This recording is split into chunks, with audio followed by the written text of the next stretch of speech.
His name is Kal-El. He will call himself Clark Kent.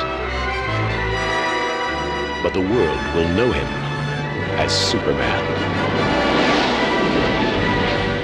This year, Superman brings you the gift of flight. Superman, the movie.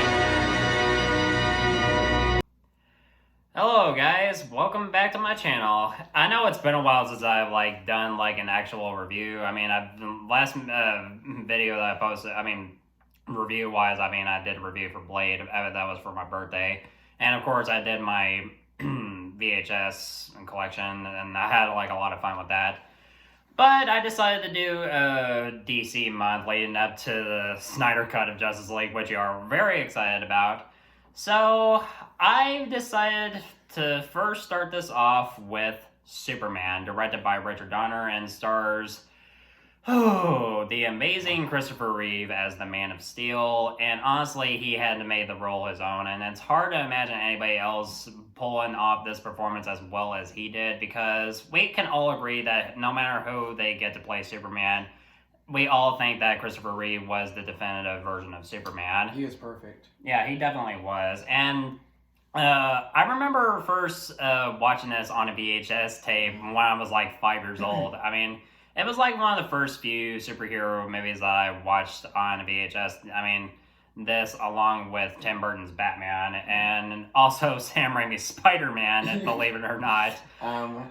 With this movie, my first time watching it, I remember seeing it in Blockbuster once on DVD, and I was like, what's this beauty? Yeah, And then my mom bought the movie for me, and I watched the first time, and I ended up loving it ever since. Oh, I don't blame you, because I felt the same way when I first watched it. Especially at such a young age, because Superman is important to a lot of people, especially when it comes to this film. Yeah. And he's him, Batman, and Spider-Man are the most important to me. Yeah, for me, it's Batman, Spider-Man, Superman, and Daredevil. Oh yeah, and Daredevil's awesome. And I think I'll probably add Iron Man on that list. Yeah. Yeah. So, how did this maybe impact you overall, even back during your childhood? I think, let's see, the first time I saw this movie, I was either 5 or 6, but what's really special about this movie is, this is iconic character from the comic. This is the first comic book character, ever created, and this is the first time, people get to see him on the big screen, so that's what's really special about it, too. And first time his origin story has been explored. And another interesting thing is this did come out, even though it wasn't the exact month, but this movie did come out, 40 years. It was a 40-year anniversary. It's supposed to be, but it came out all the way back in 1978. Right. Right now these days, it would. In December, it was released in December of 78. It would have been its 43rd year. Yeah, because the original comic was in June 30 in 1938, so it would have been 40-year anniversary. So that's also what's special. They delayed it for Christmas relief. Yeah, and this lucky son of a bitch got a chance to see it in theaters for its 40th anniversary. Yeah. It was amazing. It was an amazing experience. You should have been there. I am jealous. I'm not gonna lie. I am jealous. I invited you, but I was unavailable at the time, and I'm just like, oh, I really wanted to see it. But hopefully, during the pandemic, if they ever decide to pull out put out old movies, they'll probably put Superman out again. Yeah, fingers crossed. Yeah. But at least around back in 2018, I had a chance to see Die Hard. At least I had a chance to make up for that. So, but that was a fun experience. But still, Superman would have been an amazing experience to see on the big screen. Yeah. Yeah, because, I'm pretty sure anybody, especially if they grew up watching this when they were kids, I'm pretty sure a lot of people would have told a story about how this impacted them as they were, when they were kids, because everybody pretty much loves Superman. Yeah. Yeah, and when it comes to Richard Donner's direction, you can tell that he is trying to be very faithful to the source material. And one thing about this movie, it's like you're seeing the character straight out of the comics. That's one thing I love about this movie. Yeah, that's what what you really want from a comic book movie. You want to see these characters that you grew up loving since you were a kid just leap off of the page. And Superman pretty much does that perfectly. It does that, yeah. Yeah. And when you think of perfect casting for comic book movies, you often think of Christopher Reeve as Superman. He's definitely in that category for best casting for comic book movies. Yeah, if not ever. Yeah, if not ever. I mean, the only competition he would have, in my opinion, is right next to Hugh Jackman as Wolverine or Robert Downey Jr. as Iron Man.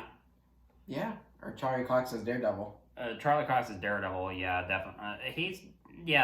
I would probably add him there on that Tobey list. Maguire, Spider-Man, that's another one. Yeah, I mean, Yeah. I won't lie, that's also a pretty good choice. Spider-Man 2 is still my favorite. Oh, Still yeah. favorite Marvel content ever so Yeah. far. Yeah. But what Richard Donner managed to do for this film, I think he did an amazing job with this film, especially with most of his work that he managed to do on Superman 2, despite the fact that he was removed, for the theatrical cut and was replaced, he was replaced with Richard Lester, and it wasn't until like decades later that we finally got the Richard Donner cut of Superman 2, which I honestly like a little bit better than the theatrical cut because, it answers like one plot hole, which I will answer.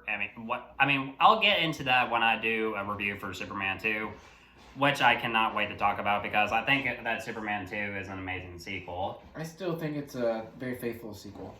Yeah. Yeah, I honestly think so too.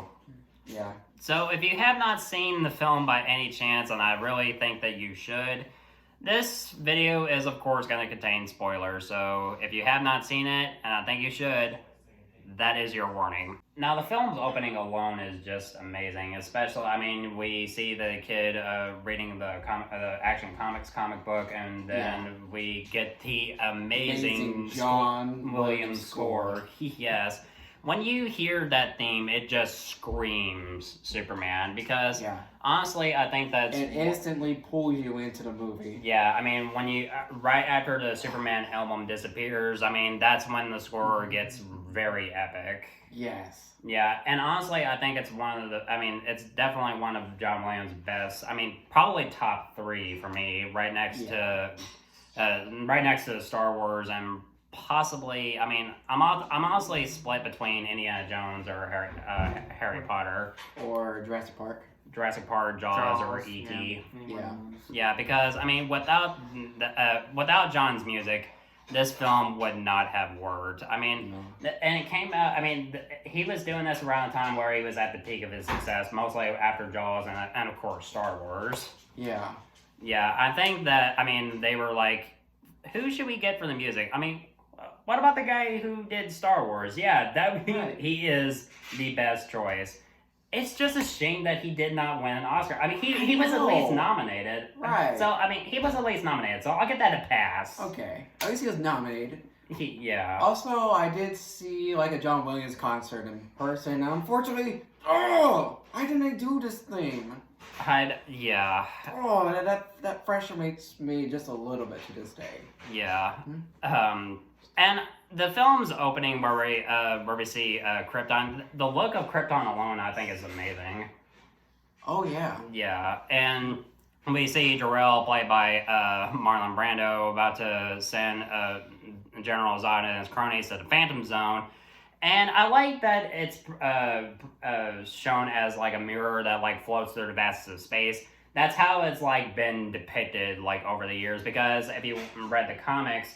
It was originally used as a projector that would make the prisoners as ghosts. So I think the mirror or the floating mirror in space perspective works a lot better than a projector that just turns you into a ghost. Right. Because I think that alone is much more interesting. Yeah. And we also get this heartbreaking moment right when Jor-El is about to send Kal-El to Earth, right when Krypton is about to blow up, he gives this heartfelt, emotional speech, and Marlon Brando's performance alone, he doesn't really appear all that much in the movie, and it's strange because he gets top billing in this movie right next to Gene Hackman and Christopher Reeve. Because Christopher Reeve, when you have a movie and its main title is Superman, and you have Marlon Brando having top billing as, I mean, Yeah. people will be confused, like, is he like the main star? Because right around the time right before Superman, he was mostly best known for The Godfather and stuff like that. Yeah. Yeah. So, yeah. But the effects used in these moments, I just think are incredible. And it's very tragic. I mean, especially in the scene where when we see Krypton's destruction and we see all these people in peril. It's just, yeah. And when we get to the moment where Kal-El lands on Earth in Smallville, I mean, he gets adopted by Jonathan and Martha Kent. Yep. I always loved the moment where he's just, I mean, there's just this little scrawny kid, and he just lifts up a truck like it's nothing. Yeah, like it's nothing. I always just love it's just one of those tiny little moments. This is shocking. Yeah, and I mean, at first they're like, "What are we gonna do with this kid?" And then the second he lifts up the truck, he's just like, "You know what? We'll keep him." No, I won't keep him. I think that moment works so well. I mean, what would you think about that? Yeah, I think he's come to the realization that maybe he'll be useful in the future. You know, definitely. Yeah, I mean, when you have like a little kid from another planet, I mean, and you see him like lift a truck with his bare hands, you're like, this is not a normal kid, so we better keep him safe. Plus, I think they saw it as a sign of hope. You know, he would be maybe a help to mankind. You know. Yeah. There's even a scene right when Clark is now a teenager and he's talking to Jonathan. He's like, "There's one thing that I do know, and that is you are here for a reason." Mm-hmm. And of course, I mean, we get his death, and it's very heartbreaking. And that one line with that Clark says, "All those things I could do, all these powers, and I couldn't even save them." And it's very emotional. It definitely is. I wish I had with Jonathan. You know, we could have had a little more screen time with him, but you know, you kind of understand that they needed that. Superman kind of needed that to overcome, you know, an obstacle, you know, in that part of the film. Yeah, I think that was a special moment for him. Oh yeah, too, and for. You know, as the film itself, you know, the film needs something to go off, you know, something the hero to, you know, it needs adversity, it needs something so that the hero can grow and learn from that experience. That way he'll, you know, maybe in the future he'll learn to, you know, kind of like hone his abilities. Yeah, hone his abilities or overcome, you know, overcome certain obstacles and just do what he does to become a hero. Oh yeah, definitely. Mm-hmm. Yeah. So he, after Jonathan died, he gets a psychic call from the green crystal that Jor-El left for him, and then he goes all the way to the Arctic, and with the crystal, he builds the Fortress of Solitude. And I always loved the score in that scene. Yeah. Yeah, and then then when he uses the mechanism, we see Jor-El communicating with Clark, and he educates them into using his powers and everything. And right when this moment ends, and we see this crystal mask looking thing, and it turns around, and we finally, for the first time, we're almost 50 minutes into the movie, where we finally see Clark Kent as Superman. Finally. Yeah, I mean, it was that was worth the wait. This is how you introduce a superhero. I mean, it's not it's not the big introduction to a superhero, because that happens when he rescues Lois for the first time, which we'll get to in a second. So Clark has gotten a job at the Daily Planet, and he gets to meet Jimmy Olsen, Lois Lane, and Perry White. And I always thought Margot Kidder was always perfect as Lois Lane. I think she is, yeah. Yeah, because she and Christopher Reeve have excellent chemistry, and throughout the movie you believe that they're in love. Yeah. Yeah, especially when it comes to the sequel. Oh yeah, when it comes to her and Superman, they're in love. Definitely. And I've always loved the moment when they're in an alley with this thug, and he attempts to rob them. And Lois kicks him, and she turns away. The thug tries to shoot her, but Clark catches the bullet with his bare hand. And he pretends to faint. That moment, I mean, when Lois is freaking out, she's like, "What happened?" He's like, "Oh, I must have fainted." I mean, because you can never think that this guy who acts like a bumbling idiot could be a superhero. Right. And he sells that very well. Yeah, because he's basically playing two different characters. There's Clark Kent. I mean, he's like the bumbling idiot. He's just trying to... I mean, he's basically looks like an ordinary guy. And Superman, I mean, the superhero who fights for truth and justice in the American way. Right.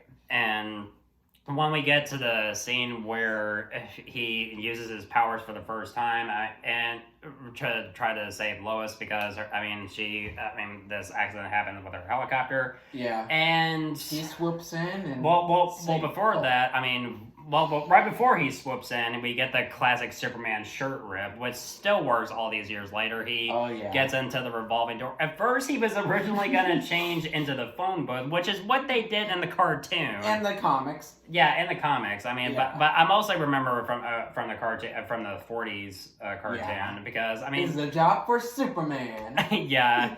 And you even pointed out they spoofed that in that Deadpool shirt. In that Deadpool trailer. I remember first watching that in Logan. I laughed my ass off. Ryan Reynolds is perfect at that role. Oh, definitely. So he goes through a revolving door, changes really quick, and he swoops up and saves Lois. I always love the exchange in that one moment when he catches her. It's okay, miss. I got you.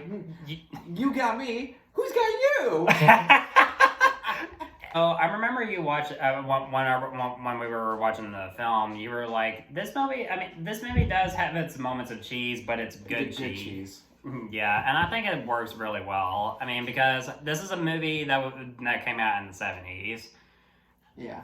Yeah, and it's like, you need that moment of these moments of cheese. I mean, they don't over rely on them, thank God. Yeah. So because if they did, it just wouldn't have worked. Because, I mean, they try to make it, they try to take it seriously. Yeah. The movie is, for the most part, the movie is serious. Yeah, it definitely is, especially in the finale. Yeah.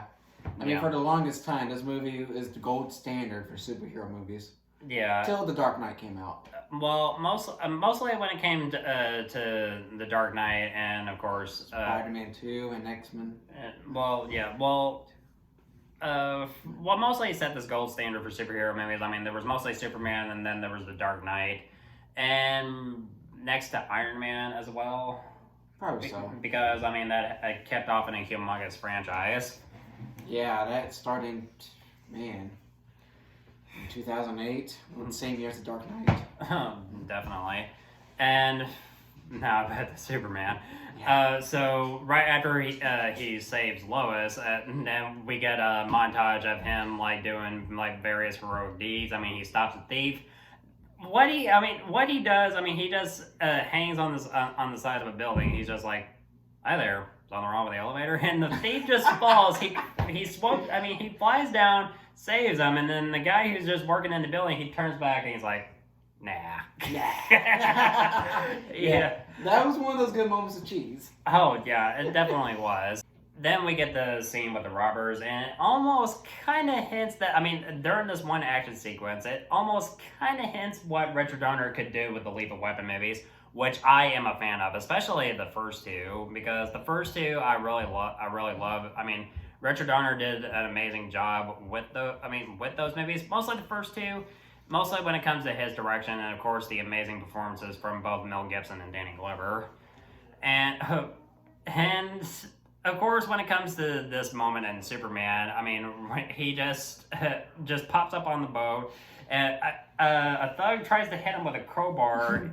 Bad vibrations. Yeah, and the two cops that are in the station, he's like, The guy flew up in the air like a big bluebird. And the guy's like, okay, I'll just meet you up in the bar myself. And they just see the boat just... and the thugs are just like cuffed to the boat. And they see Superman flying. He's like, you know what? First files I made. Let me get my hat. Yeah. And... I love that moment. Yeah. And the superhero level when it comes to Superman, I mean, this trailer shows how heroic he can really be. He goes so far as to save cats stuck in trees. That's just like, that is a superhero. That is a superhero. Yeah. Yeah.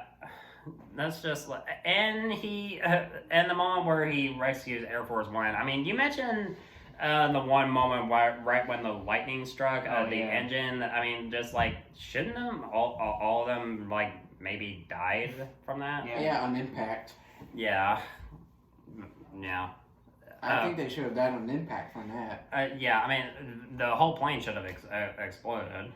Yeah. Yeah. At that moment. Yeah, but I mean, it still gave us an amazing scene. Yeah, a reason for that, but, you know. Yeah.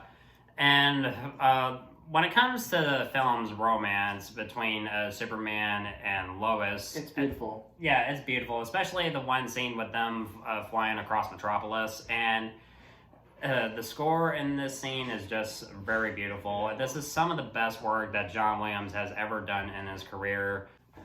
Honestly, when it comes to my favorite John Williams scores, it's honestly a three-way tie between, I'll just make it up right now, Star Wars, Superman, and Indiana Jones. Believe me, I love all the other scores they've done over the years, such as Jaws, E.T., Jurassic Park, and especially Harry Potter. Without his music for those films alone, they just would not be the same. Just to get on to this subject real quick, what would your top three be for John Williams scores? Just curious. Well, it'll be Star Wars, Superman, and maybe Jurassic Park. What about you? I have to go with Star Wars, Superman, and Jaws. Those are my three favorite. Yeah. Oh, that's not a bad choice. But I also really love his music for Indiana Jones. Yeah, I think he did E.T. as well, didn't he? Yeah, he did. He did A.T. as well as Harry Potter. That's right. Yeah. But anyway, when it comes to the flying scene between, with both Superman and Lois, it's just a very beautiful moment. And it's just like, just by that scene alone, you can tell that these two people are in love. Yeah. Yeah. Now, the film's villain, Lex Luthor, played amazingly by Gene Hackman. He gives an amazing performance, and for years, since I was a kid, this has always been my favorite version of the character. And I do like Michael Rosenbaum in Smallville as well. Yeah. Don't get me wrong. I really liked him, and hell, I even liked Kevin Spacey in Superman Returns. I always thought that he was a good Lex Luthor. And for the DCEU, why the hell would you not cast Bryan Cranston as Lex Luthor instead of Jesse Eisenberg? Or bring back Michael Rosenbaum or Kevin Spacey. I definitely agree with you. But I also thought that Bryan Cranston would have been amazing for Lex Luthor, especially after his work on Breaking Bad. Yeah. Yeah, but what Gene Hackman does as Lex Luthor, it's a bit cheesy, but I'm okay with it. This was a comic book film that was released all the way back in the 70s. Yeah. And so, yeah. So his plan is to sink California with a missile. Yeah, by diverting a nuclear missile into that San Andreas vault, so he can have his own west coast of the United States. Yeah. So he knows that Superman might be the only one that could stop his plan. So he manages to get kryptonite and weakens him. But the scene that before this. So if you watch the special edition of Superman, I always love this one action sequence, but it almost makes it feel kind of redundant in a way, because when you get the moment with Lex, Otis, and Mrs. Tessmacher discussing Superman's weaknesses, I was like, fire and bullets can't hurt this guy. Yeah, and but Lex Luthor tries anyway. Yeah, he tries it anyway. He uses machine guns to shoot him. He uses fire to try to burn him. And he goes so far as to even try to freeze him, and of course none of it works. None of it. And I always love the moment where he's like discussing his master plan to Superman. It's almost like a Bond villain. Yeah. Yeah, because I mean, it's almost like a cliche. I mean, you Yeah. have like the villain monologuing about his master plan. Gives Yeah. the hero a chance to escape or whatever. Yeah. And Lex Luthor does the exact same thing. Yeah, he kind of like does go with like the Bond villain route, and it's kind of hilarious. I mean, like I said, it's a big cliche. Yeah. Yeah, so I mean, It basically, was popular for the time. yeah, especially with the James Bond movies. Yeah, so basically, what he does, I mean, he gets out a thing of kryptonite, hangs a chain around it on Superman, leads him to Mind over drown. Yeah, he gets the mind over muscle line. Yeah, I do like that line. I mean, it's a classic Lex Luthor line. Yeah. And then he just leaves Superman to die. But of course, Miss Tessmarker saves him, kisses him, and then he just flies off to stop one of the missiles. I mean, one that's heading to Hackensack. Well, as Tessmarker, she wanted Superman to get the missile that was heading for Hackensack because her mother lives in Hackensack. I mean, she even says that to Lex, and he just looks at his watch. He's like, nope, because he doesn't give a shit. Yep, evil bastard. Exactly, evil bastard. Yeah, but the way he always said Miss Textmacher is always hilarious. Miss Textmacher! That's from the comics. Yeah. Oh. That's a classic line from the comics. Yeah. Maybe I'll put that in. Oh, fuck it. I'll put it in anyway. But one missile, however, hits the San Andreas fault, and then we get the massive earthquake that's like threatening like various I mean, it's like destroying like various areas of California, and I mean, I always love the moment in the Golden Gate Bridge he manages to save a school bus, and you have all these kids being like, "Hey, it's Superman."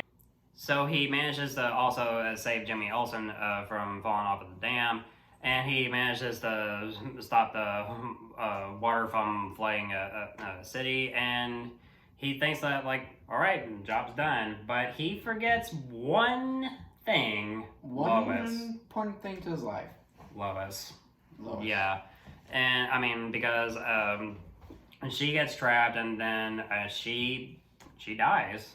Yeah. And when It's Superman, heartbreaking. yeah, it's very heartbreaking. I mean, the expression on his face alone is just like gets you just right in the heart. You just feel the pain he's going through. Yeah, because you really feel sorry for him because you truly believe that they are in love, and that's the one thing that sells this movie. Just like it works so well. I mean, because.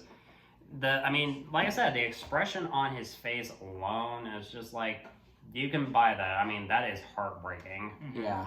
Yeah, and that was like his breaking point. Yep. He's pissed off. He flies off, and he sees a vision of Jor-El trying to warn him not to interfere with human history. But then he has like a flashback of Jonathan telling him that he's here for a reason. And also calling back that with all of his powers, he couldn't even save Jonathan. And he ignores this one rule for him not interfering with human history. So he flies around the Earth dozens of times in super speed. He travels faster than light. Yeah. And he basically like reverses everything that just happened. And the thing is, he doesn't really face any consequences because he broke his one rule not to interfere with human history. Right. Because, I mean, shouldn't his consequence be like him like losing his powers or something like that? Because something. Yeah, at least like something like that. Well, almost happened in Smallville because it happened in the beginning of season 5. Yeah. Yeah, because I mean. It happened in Smallville. Yeah. Yeah, it did happen in Smallville, except with him not like reversing time or anything like that, but right. I mean, almost, yeah. I mean, you probably know what I'm talking about because I mean, yeah, I know what you're talking about. Yeah, because I mean, you have all 10 seasons, and I love that show. Yeah, so do I. It's my favorite Superman show ever made. Yeah, it's definitely up there for me. So, yeah, so he manages to reverse time and reverse everything that had just happened, and and now Lois is alive, and so he captures both Lex and Otis and takes them to the prison, and the movie ends with just him just flying off into the sunset, just smiling at the camera. It's almost like it's iconic shot. Yeah, it's an iconic shot. It's almost like he broke the fourth wall. Yeah, and kind of. I can almost buy that. Yeah, it's like the first, comic book hero movie where they break the fourth wall. Yeah, yeah. But the one, I can buy it. Yeah, but the one that you can mostly the one comic book character that you can like. Deadpool. Yeah, Deadpool. I mean, that's like the one comic book character that you can always see like breaking the fourth wall. Yeah. So, what else can I say about Superman that has not already been said? It still works all these years later. I mean, I know that a lot of people can say that it's dated. It is not. I mean, it still works all these years later. I mean, because this was the gold standard for superhero movies. I mean, everything works from its direction, from the cast, from its visuals, from its cinematography, from the amazing and beautiful score by John Williams. Yes. Without all of this, Superman would not have worked. It is just a movie that you can watch over and over again and not be bored. And it's just like, this is the film that really made me a fan of Superman since I was like 5 years old. Yeah. And I have never grew tired of loving this film. So I am going to give Superman a well-deserved A+. Yep. Yeah, A+, man. Definitely deserves that. This film is legendary. It definitely is. I have finally managed to review this superhero classic, finally. And I wanted to save it for you guys because we've been wanting to review this movie for years. For 3 years. 3 years. 3 years. Since I started my channel. And I've apologized to you many times, and I wanted to say this to my viewers. I wanted to do this in front of my viewers as well. I apologize, and I am sorry that I did not get a chance to see this with you during its 40th anniversary, but believe me, I wanted to. Believe me. Yeah, of course. Yeah, but at least we made up. We made up for it when we saw Pulp Fiction for its 25th anniversary, as well as Back to the Future for its 35th. Yep. Yeah, definitely. So just to made up for that. Yep. Yeah. Yeah, so this was definitely a lot of fun to talk about. I can't wait to review more DC content leading up to Zack Snyder's Justice League. I cannot wait to see how that will turn out. Because, let's all face it, the Justice League was disappointing as hell. Yeah. And it's just like, oh, God. Oh, I know. Honestly, we'll talk about that film. Yes. If we can. Yeah, definitely. Guys, thank you so much for helping me with this video. It would not have worked. It would not have worked without you, really. All right.